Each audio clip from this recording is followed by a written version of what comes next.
안녕하세요. 저는 서울에서 손자를 키우며 살고 있는 60세 여성입니다. 저는 60살이 되기까지 한 번도 사회생활을 해본 적이 없습니다.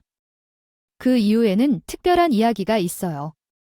대학에 다니던 시절, 동일한 학과의 선배와 사귀었습니다. 함께 과제를 하고 밥도 먹고 자주 만나면서 저희는 자연스럽게 사랑에 빠지게 되었죠. 그러나 2학년이 되었을 때 갑자기 임신을 하게 되었어요. 남편은 너무 이른 임신에 당황했지만 시부모님은 저를 이해해 주셨어요.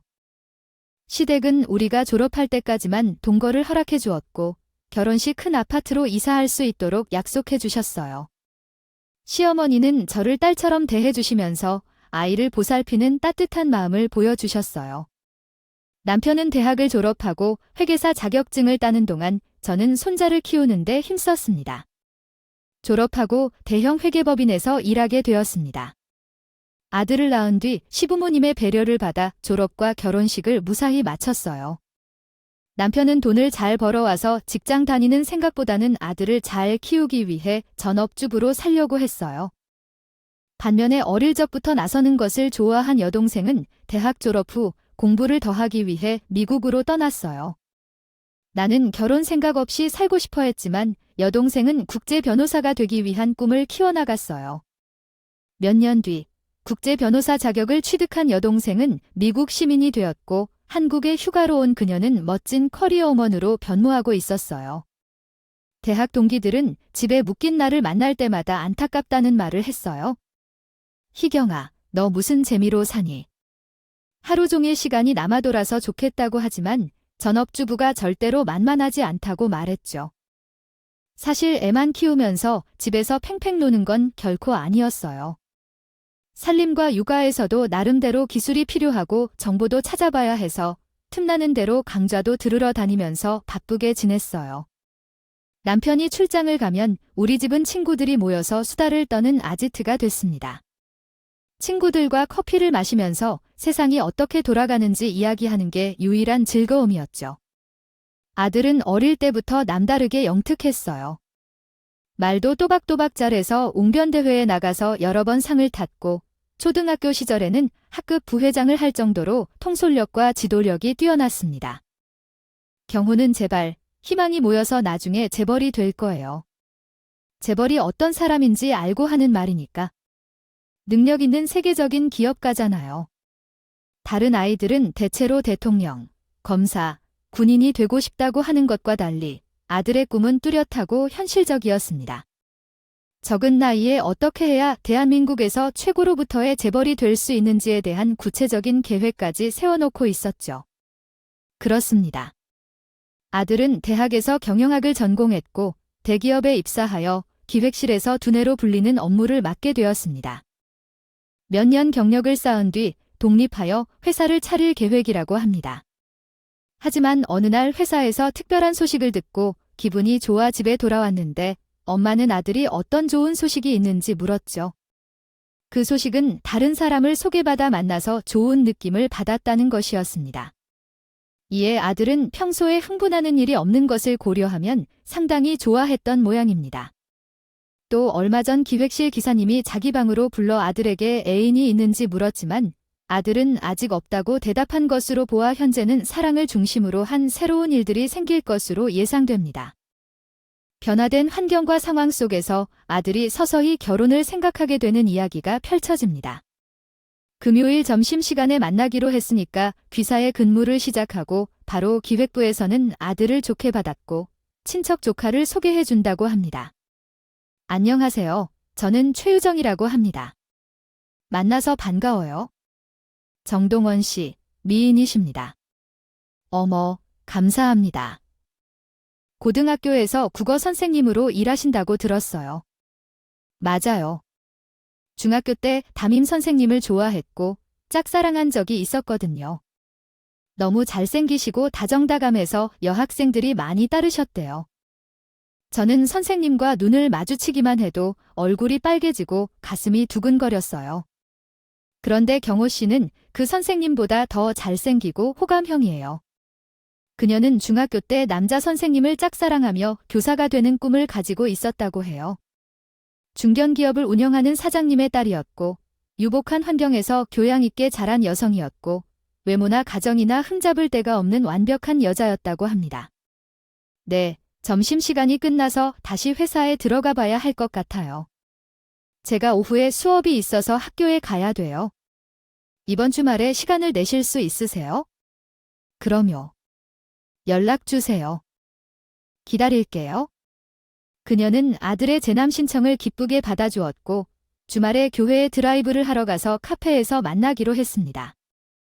여유롭게 이야기를 하며 그녀를 상세히 알게 되었다. 기획실에서 일하는 것이 어떤가요? 사람의 두뇌와 같은 역할을 하는 부서라고 생각하면 맞아요. 기업을 움직이는 중요한 결정은 모두 기획실에서 나오니까 책임감이 크고 신중해야 되겠죠. 하지만 제가 만들어낸 아이디어로 회사를 움직인다고 생각하면 보람도 날끔다. 저도 그렇죠. 국어 교사라는 직업에 대해 확고한 자부심과 책임감이 있거든요. 요즘은 애들이 말을 시작하기도 전에 영어부터 가르치려고 하는데 그렇지 않아야 한다고 생각해요. 우리말을 무시하고 외국어부터 가르치려는 행동은 앞뒤가 안 맞는 것 같아요. 그녀는 보통 여자들이 남자들에게 의존하는 것과는 다르게 자기 주장이 확실했고 먼저 남자를 챙기는 스타일이었다. 한 번은 아들에게 사귀는 여자가 생겼다는 사실을 알게 된 친구들이 얼굴을 보라고 졸랐다. 그녀는 아들과 친구들이 있는 식당으로 오더니 당돌한 제안을 했다. 경호 씨의 친구분들께 첫 인사를 드리는 자리니까 밥값은 제가 내겠다고 했어요. 정말요? 그러면 저가 쏠게요. 자, 여러분. 마음껏 드세요. 잠깐만 말은 고맙지만 이건 경우가 아니에요. 남자 체면이었지 어떻게 여자한테 밥을 얻어먹습니까? 계산은 저희들이 할 거예요. 여자는 무조건 남자한테 빌붙어서 얻어먹고 다녀야 한다고 생각하세요? 너무 보수적이시다. 저 경호 씨랑 데이트를 할 때도 특별한 경우가 아니면 반반씩 돈을 내요. 경호야, 정말이야? 맞아, 영화를 보던 밥을 먹든 우린 더치페이야. 귀여워. 재수 씨 멋지고 화끈하네. 친구들은 며느리의 당당하고 적극적인 태도를 마음에 들어했고 아들에게 무조건 잡으라고 했다네요. 아, 정말. 내가 지나고는 극과 극이구나. 난 뭐 먹고 싶어 하면 항상 하는 말이 아무거나 시켜야 해. 그래서 내가 마음에 드는 걸로 주문하려고 하면 그땐 딴소리를 하는 거야. 오빠, 그건 맛없어. 이건 별로 안 땡겨. 다른 거 시켜. 여행을 갈 때도 아무데나 가라고 하지만 정작 내가 고른 여행지에 도착하면 또 딴소리를 늘어놓는 거야. 오빠, 왜 하필이면 이런 데리고 골랐어? 좋은 데가 얼마든지 널렸는데 나한테 물어보지도 않고 왜 마음대로 해놓는다니까. 뭐든 자기 마음에 안 들면 삐쳐서 일주일 넘게 말도 안 해. 게다가 늘 계산하고 돈 내는 건 내가 해야겠어요. 목이라 했습니다. 너무 과장되었어. 처음 만난 사람인데 사돈이 내 성격이나 좋다고 칭찬했어. 네, 그렇습니다. 앞으로 계획이 있어요. 나만의 사업을 시작하고 싶어. 다른 사람은 몰라도 나는 스스로 일해 나가고 싶어. 남자는 그런 용기가 필요하다고 생각해. 은퇴할 때 나의 회사를 물려받아라는 제의도 받았지만 나는 스스로 성공하고 싶어. 아버지가 제안했는데 하고 싶은 게 있어서 거절했어. 아버지의 말은 고맙지만 내가 하고 싶은 건 다르다. 늘 노력하며 내 꿈을 이루고 싶어. 처가도 나를 이해해줬고 미래의 나의 사업에 투자해줄 약속도 했어. 결혼 후 2년이 흐른 후도로 손자가 태어났어요. 며느리는 능력을 인정받는 좋은 교사의 훌륭한 엄마였고 제게도 살갑게 구는 딸 같은 며느리였습니다. 그런데 1년간 육아휴직이 끝나고 며칠 뒤면 학교로 복귀해야 하는 며느리가 손자 때문에 걱정이 늘어졌죠. 육아휴직이 너무 짧아요. 처음에는 1년이 긴 줄 알았는데 금방 가네요. 더 연장도 안 된다고 하니 어떻게 해야 할지 모르겠네요. 경민이를 맡길 만한 곳이 없어요. 안사도는 최근에 허리디스크가 도져서 병원 다니면서 재활치료를 받아야 하는 처지여서 제가 나서기로 했어요. 경민이는 걱정하지 마라. 내가 너희들 집에 와서 봐줄 테니까. 그래 주시면 정말 감사하죠. 사실 어머님한테 부탁드릴까 생각도 해봤지만 너무 죄송해서 말을 못 꺼내고 있었어요. 할머니가 손잡아주는 게 당연한 일인데 뭐가 미안하니. 내가 평생에 키우고 살림만 하면서 살고 너도 알지? 걱정하지 마라. 요가와 구단주부 10단 실력을 확실히 보여주마. 어머니, 고마워요. 대신 제가 용돈은 넉넉하게 챙겨드릴게요. 학교에 복귀한 며느리를 대신해서 아들네 집안 살림하면서 손자를 하루 종일 돌보게 되었죠. 그런데 아들과 손자는 또 달라서 은근히 신경이 많이 쓰였어요. 혹시라도 소홀히 했다가 며느리가 서운하게 생각할까봐 아들을 키울 때 보다 10배 이상 신경을 더 써야 했죠. 제가 쓰는 글은 처음에 아침과 저녁 출퇴근을 했었지만 한 달 후부터는 완전히 아들의 집에서 지내기 시작했어요. 이 나이에 주말 부부로 변할 거라고는 생각도 못했네요. 아이가 뭔지를 알고 계시겠죠? 부모가 자녀를 돌봐주며 살아가는 것이 말이죠. 음식을 거르지 말고 잘 챙겨 먹어야 합니다. 아들을 결혼시킨 후 이제 황혼 시간을 즐기며 살 생각이었는데 운명에 없는 돌잡이인 손자를 돌봐야 하니 몸이 많이 고생했어요. 일을 미루고 싶은 성격이 아니어서 집안에 무슨 일이라도 조금이나마 얽히면 바로 정리하며 손자를 돌봐주고 아들이 돌아오면 정성스럽게 저녁을 준비하느라 하루가 금방 지나가 버렸어요. 어머니, 오늘도 고생하셨죠. 중간고사 기간이라 일이 많아지니 늦게 들어가셔서 힘이 들어오겠죠. 몸은 학교에 있지만 마음은 항상 집에서 고생하시는 어머님을 생각하고 있어요. 핑계를 대고 일을 소홀히 하면 안 된다는 걸 잊지 말아야 해요. 타인의 소중한 아이를 가르치는 일이니까 말이에요. 요즘 부모들이 가난하고 힘듦을 겪는다는 건 나도 잘 알지만 희망을 가져야 해요. 책자 필짓하지 말고 어린이들을 가르쳐야지. 어머님, 엘비가 야근하느라 늦을 것 같다며 먼저 저녁을 먹자고 해 오늘은 갈비찜을 해봤다. 어머님, 냄새가 끝내주세요. 당신 덕분에 나는 살아 숨쉬고 있어? 어머님, 사랑해요. 며느리는 항상 다정하게 대해줬지만 애교도 많아서 닮은 딸처럼 안아주곤 했어. 온라인에서 쇼핑하다가 어머님이 생각나서 가방 하나 샀어. 딩딩 브랜드 아닌가? 정말 비싸겠다. 나이에 이런 고급 가방을 들고 다니는 게 무슨 일인가. 이 세상에 제대로 된 명품은 아니지만 그래도 제법 알아주는 브랜드야. 마음에 드세요? 내가 내 취향을 잘 맞췄다. 감사해요. 며느리는 항상 미안하다고 하면서 고맙다고 했고 명품은 아니지만 비싼 옷이나 가방 같은 선물을 수시로 사주셨어요.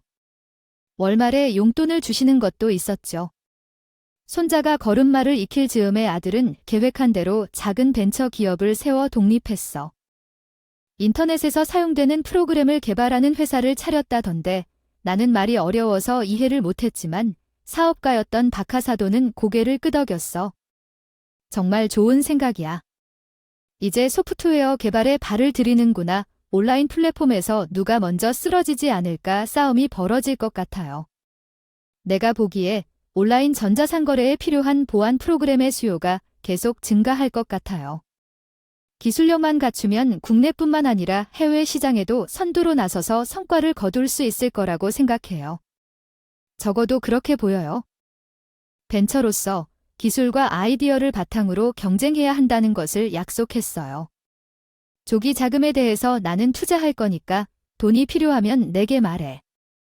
열심히 일해서 크게 성장시켜봐. 그런데 말도 안 되는 기대를 해서는 안 돼. 난 열심히 할 거라고 약속해. 바깥 세계는 약속대로 아들의 벤처기업에 거액을 지원해서 도움을 주었고 아들은 그 자리에서 열심히 일했어. 지금 보면 해야 할 일이 하늘의 별 따기보다 어려울 거야. 실력 있는 인재들을 모아와야만 하고 남보다 빠르게 원하는 것을 만들어내기 위해서 밤을 새워야 할 것 같아요. 그래서 결국 음악 얼굴은 말이 아닌데 밥은 제대로 먹고 다니나? 시간이 없어도 밥은 꼭 챙겨 먹어야 해. 사업가로 바쁘게 살아가는 아들을 보면 몸이 망가지진 않을까 걱정되고 그러나 동시에 어릴 때부터 꾸민 꿈을 향해 진지하게 나아가는 아들을 보며 흐뭇한 마음이 들었어요. 그런데 7년이 지나고 손자가 유치원을 다니기 시작할 무렵에 며느리가 이상하게 제가 집에 오는 것을 싫어하기 시작했어요. 어머님, 그동안 수고 많이 하셨어요.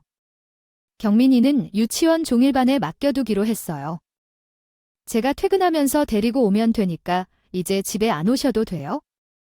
어린애를 하루 종일 남의 손에 맡겨두는 건 어떻게 하겠다 그러니까 괜히 퇴근할 때마다 경민이 찾으러 가지 않아도 돼요? 어떻게 어린애를 하루 종일 남의 손에 맡겨두려고 그러니 괜히 번거롭게 되겠어? 퇴근할 때마다 경민이 찾지 않아도 내가 맡아줄게요. 전 어머님을 생각해서 내린 결정입니다. 벌써 몇 년째 어머님이 고생하는 걸 저는 못 보겠어요. 나는 괜찮다고 했잖아. 제가 괜찮다고 했지만 아직도 괜찮지 않아요.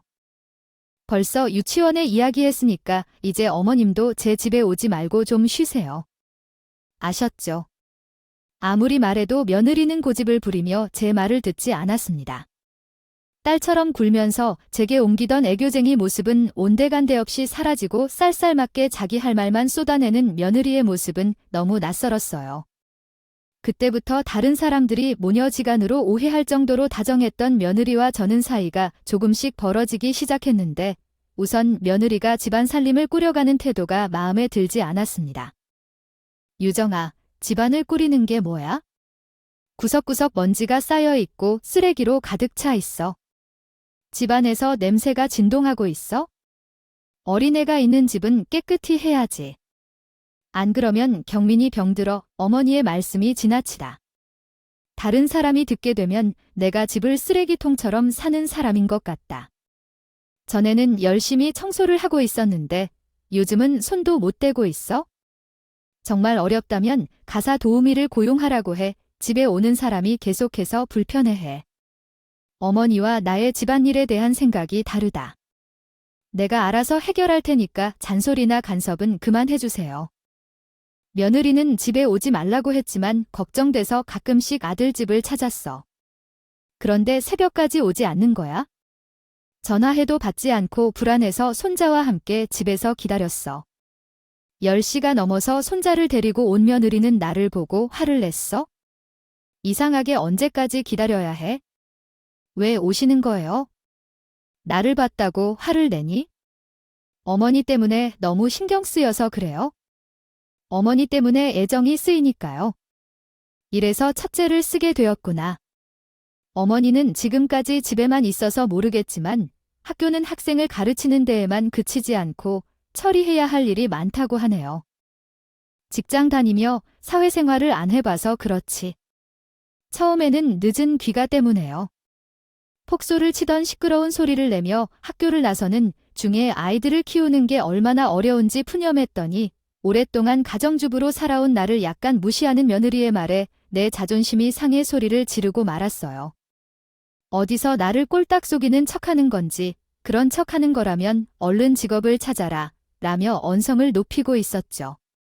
내가 사회생활을 해본 적은 없지만 결혼한 여자라면 일보다도 집안과 아이들이 중요하다는 건 잘 알아요. 그게 뭔가 며느리야. 과시하는 게 아니라면 이 형편일 때 직업을 찾아라. 어머니, 미안해요. 요즘 학교에서의 일 때문에 예민해졌는지 사소한 일에도 짜증이 나네요. 화가 난 나는 소리를 질러 놀라는 며느리를 보고 화가 가라앉았어요. 아이를 키우면서 학교에서 가르치는 건 일상적인 건 아니지. 정말 어렵다면 학교를 그만두는 건 어떤가? 아니요. 나는 무슨 일이 있어도 교사로서 정년퇴직할 거야. 둘셋 아이를 키우는 여교사도 많다니까? 어머니, 내 발언을 용서해 주세요. 이제 조심하겠습니다. 며느리는 공손하게 사과를 했지만 그녀의 태도가 변한 것을 느꼈어요. 그리고 아들과 며느리 사이에 무언가 감추고 있는 것 같았어요. 오랜만에 아들과 손자를 데리고 집에 와서 같이 저녁을 먹었습니다. 며느리가 부엌에서 설거지를 하고 있었어요. 아들이 부엌으로 들어왔어요. 남편과 나는 침실에서 텔레비전을 보고 있었어요. 여보, 갑자기 목이 말라 시원한 맥주 좀 가져다 줘라며 주방으로 가려 했지만 며느리의 목소리를 듣고 걸음을 멈췄어요. 당신 어머님한테는 절대 비밀로 해야 돼. 그건 내가 하고 싶은 말이야. 당신이 들키지 않게 조심해. 빨리 끝내야 해. 언제까지 밀어놓고 있을 거야? 이미 한 달이 훨씬 넘었어. 당신은 이렇게 우유부단한 사람이 아니잖아.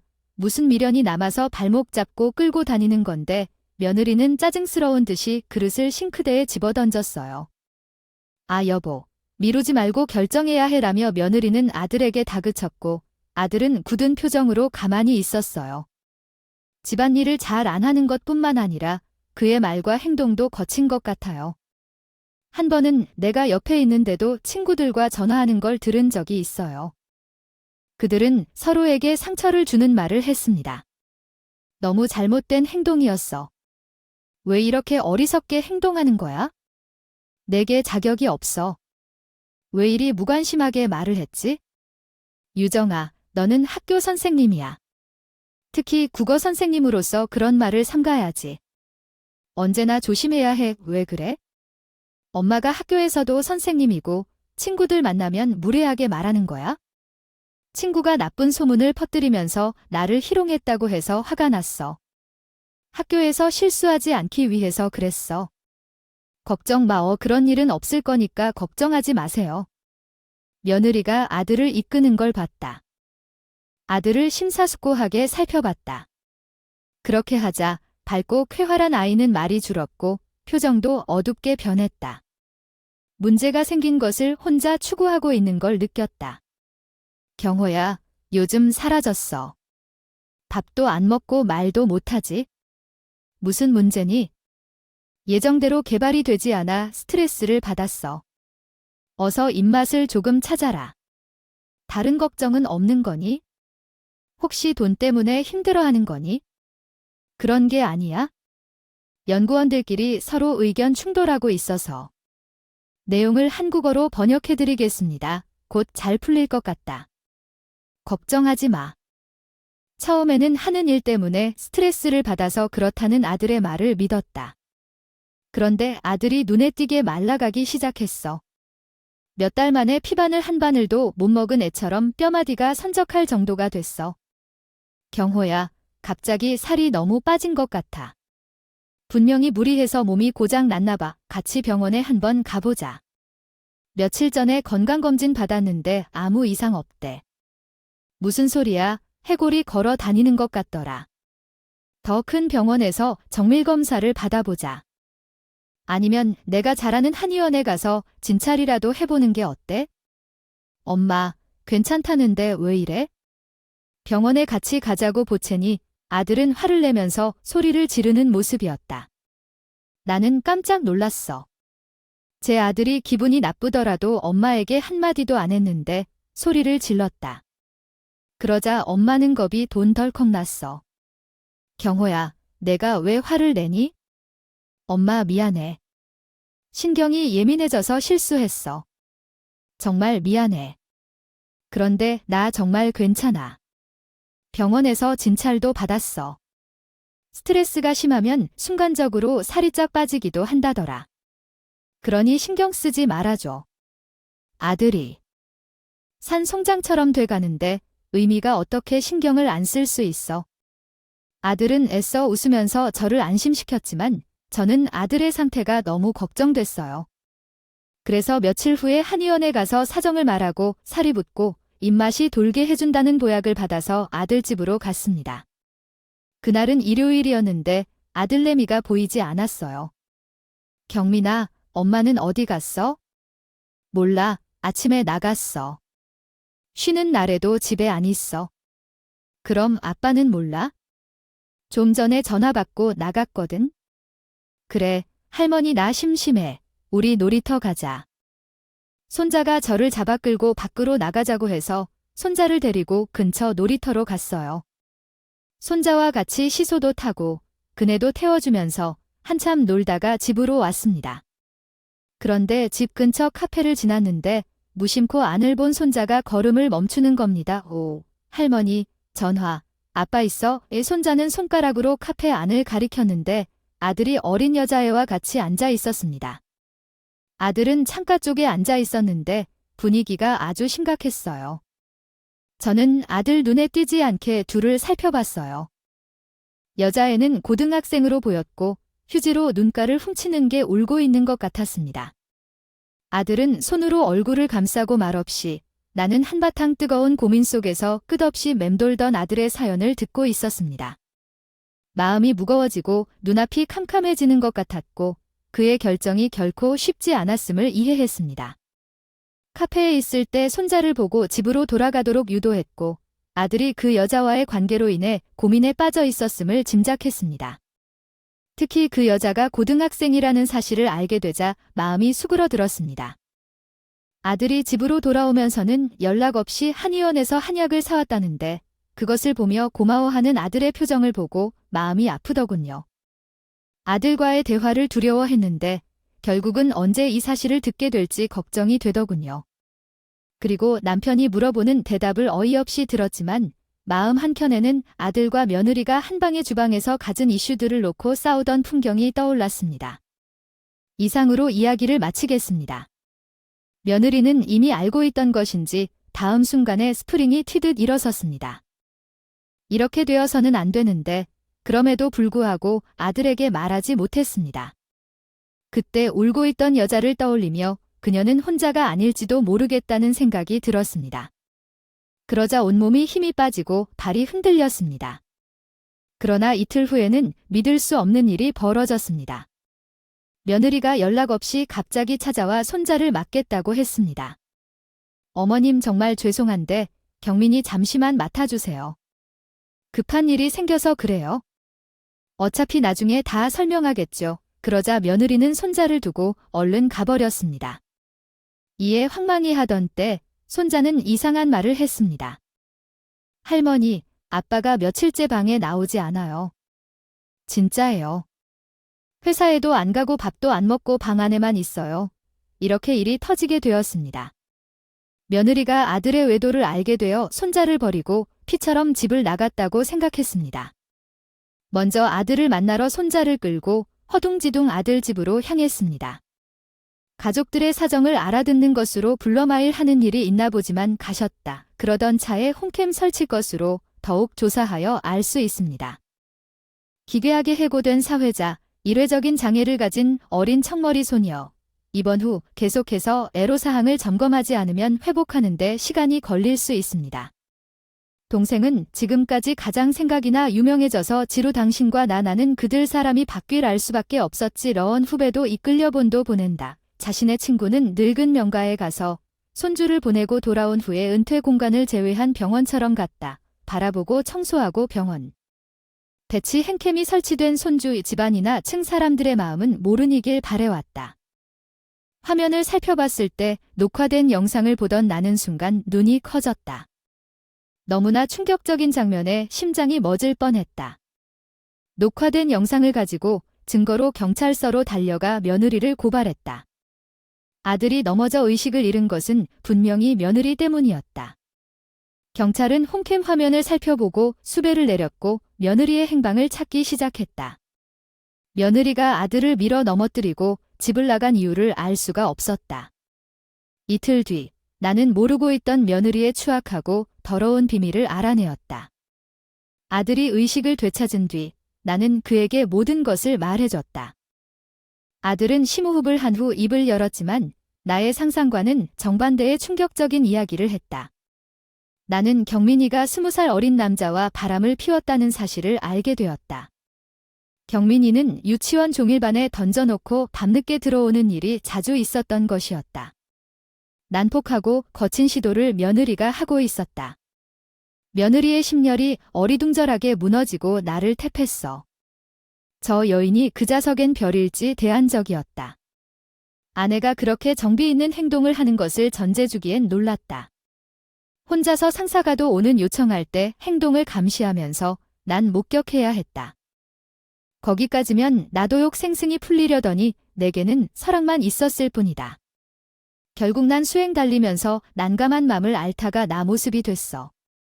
홈캠으로 감시하고 있었는데 경민이를 유치원에 보낸 다음에 대담하게 그놈을 집에 끌어들였어. 그걸 본 아들은 치솟는 화를 참지 못하고 집으로 달려갔다고 합니다. 깜짝 놀란 내연남은 도망쳐버렸고 며느리는 소리를 질러댔다고 합니다. 내가 바람난 거 다 알잖아. 새삼스럽게 왜 이래. 그러니까 헤어지자고 헤어지자 말이야.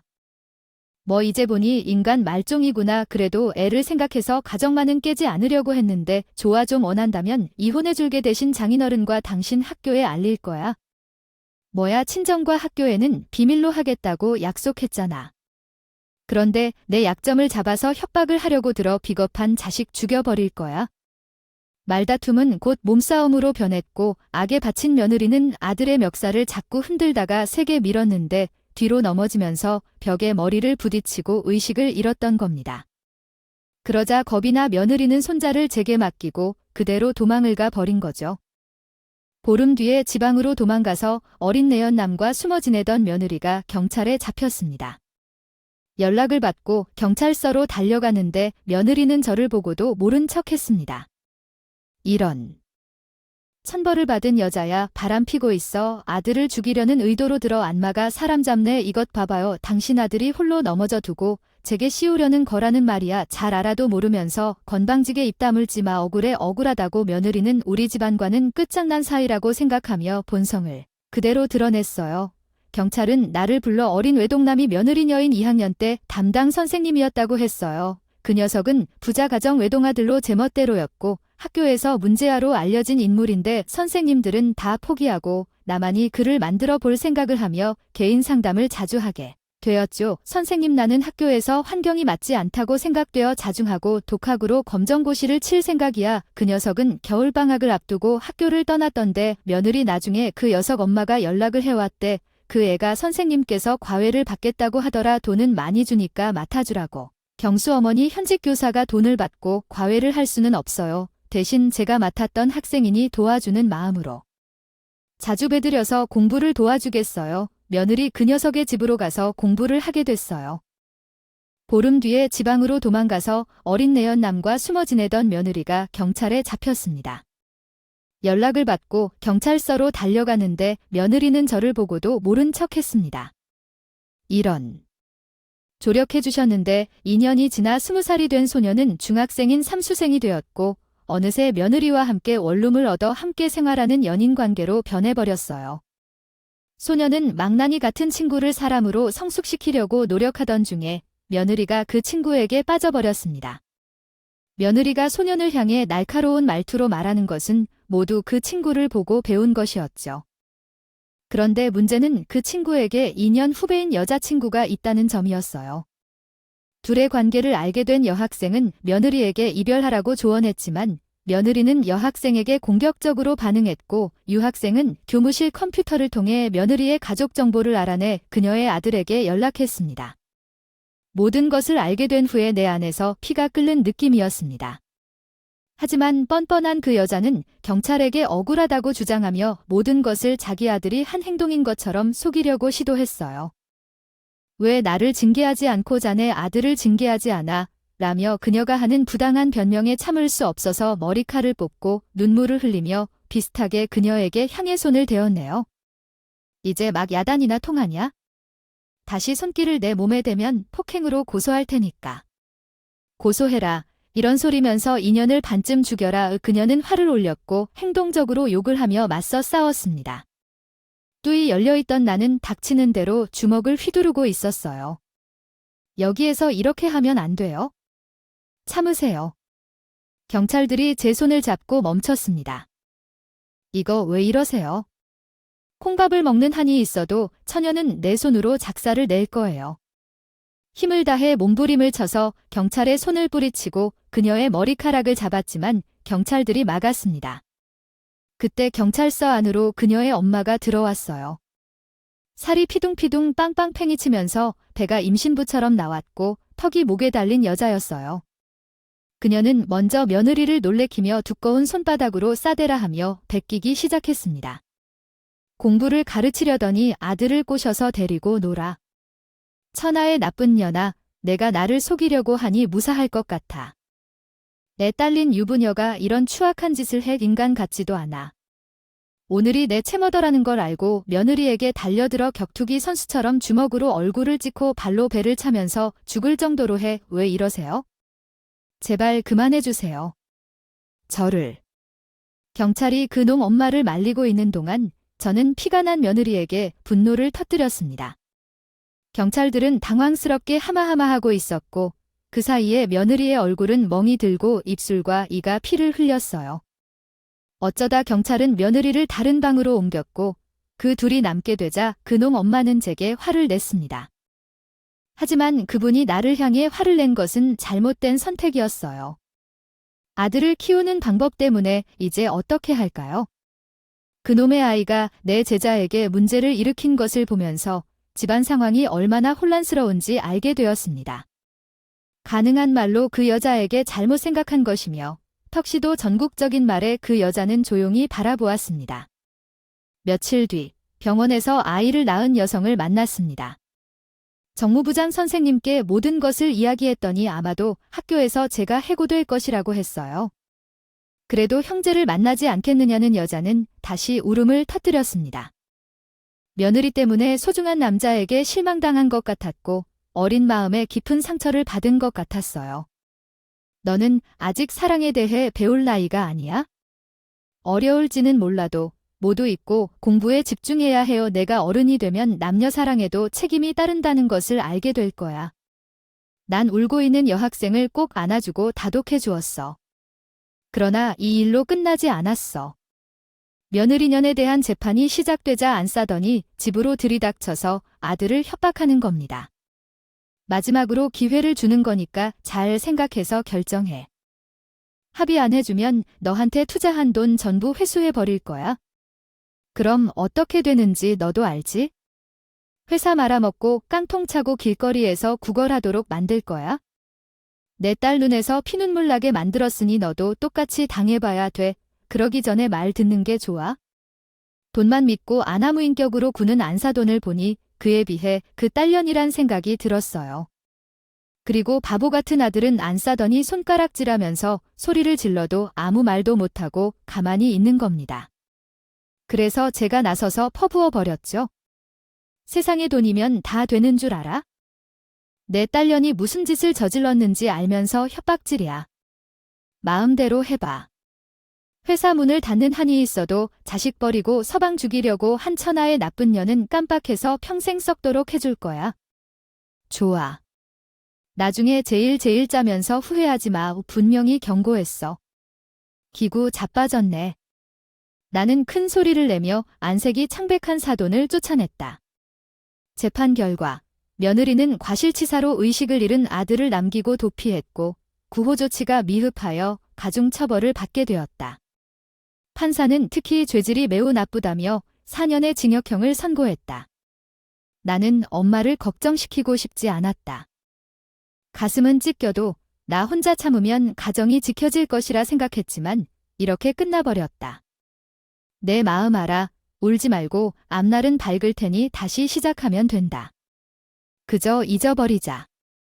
잠시 후 그것을 경고하는 대로 투자금을 아들의 회사에서 빼앗아 버렸다.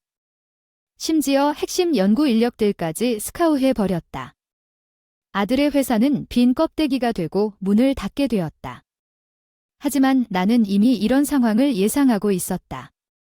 이런 비인간적인 행동에 그치지 않으려고 했다. 나는 마지막으로 숨은 카드를 꺼내기로 결심했다. 미국에서 국제 변호사로 활동 중인 여동생에게 전화해서 모든 사실을 고백했다. 내가 살면서 처음으로 이런 쓰레기들을 보며 죽음을 보게 한 죄를 반성하지 않고 경호한 것이다. 아, 이런 세상에서 돈보다 법이 더 중요함을 깨달았다.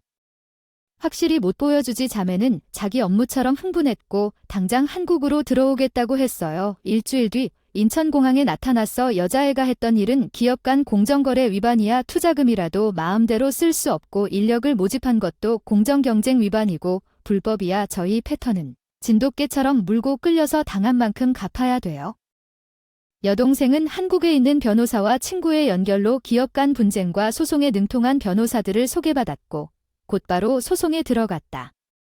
사도는 깜짝 놀랐지만 우리 변호사들은 아들 사업의 불법 행위들을 한땐 다 찾아내어 법정에서 이겼다. 판사는 회사에 만연한 악의적인 의도로 투자금의 2배 이상의 벌금을 내라고 판결했다.